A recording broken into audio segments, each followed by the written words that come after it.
Starting a project is often harder than imagining the result it could give. Naturally, many people try to develop games quickly to avoid a big commitment. But is it really possible to create a quality game in a week? Or is it just the first step towards something bigger? Only one way to find out? Let's dive in and try it. For mobile phone games, a 2D arcade is easier to develop and tend to be popular. So I chose this simple concept. Each game starts in a randomly generated maze. The score increases when you reach a goal, which then moves to a new random location. But if a monster catches you, the game restarts. This should keep the game simple, replayable, and easy to understand. Perfect for an arcade-style experience. Unconventionally, I started by creating the main character.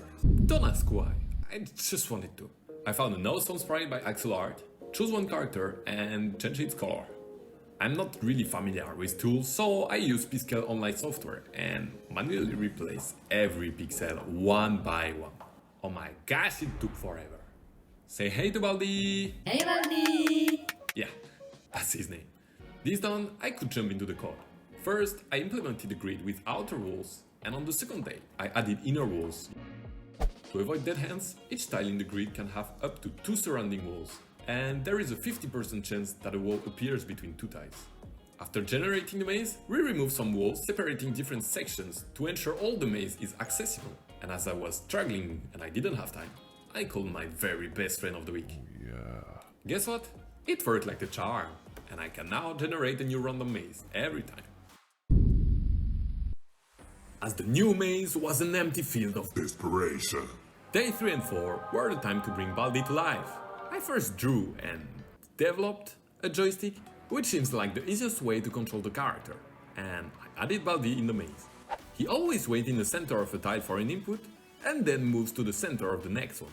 This prevents him from getting stuck between 2 tiles, and by just adding animation to it with the previous sprites, he was ready to roll. Since I had extra time, I added the gold tile with this amazing and understandable looking.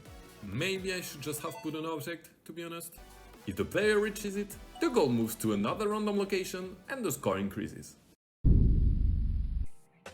Many famous indie games started as game jam projects, which are events where participants create a game in just a few days. It has already been 96 hours, and we are far from the first version of Celeste or Hollow Knight. But hey, we need to start somewhere. Time to create monsters. This time, I used this fantastic sprite from Checola. Huge thanks for this adorable gobly. Gobly moves similarly to Baldie, but chooses a random direction at each intersection. I added one monster at first, but as the score increases, the difficulty ramps up with faster movement and additional goblies. Oh, and check out this amazing spawning animation. Really easy to do with the right tools, right? Okay, Gobly, you're really cute, but come on, you have one job, just eat this Baldie, I beg you.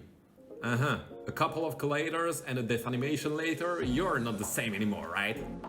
I also added a pause menu with a button to stop the game at any time. And I reuse this pause menu when the player dies. And just like this, the core mechanics are actually working good. The final stretch, only a few hours left. So I focused on polishing the experience. I added a simple UI to restart the game and display the best score. Of course, a lot of bugs popped up at the last moment, and a little visual cleanup was definitely needed. Enough of this white maze. I sent the APK to my phone and... the game works, and it's actually a bit addictive. If we can of course overlook the really challenging controls and the slightly punishing difficulty. Okay, let's be honest. The game isn't exactly what people expect when they download a mobile game. But it really gave me confidence and motivation to keep developing. And that's what matters most. Come on, with approximate tools, almost no experience and a few hours, I created a game. Isn't that great? And I believe with some visual upgrades and a few more features, it could easily match the quality of some top-ranked arcade games, I guess. Can we call it quality? I'm not sure. Will it generate money? Let's ask ourselves this question first. How long would I play? Probably minutes. How much joy does it bring? Medium. Then it will probably not generate that much money. But finishing a game, Even a simple one is the best way to improve and chase your game development dreams. The game works, and that's essential. Who knows? Maybe one day you will create a small game that will become a classic. And remember that done is better than perfect.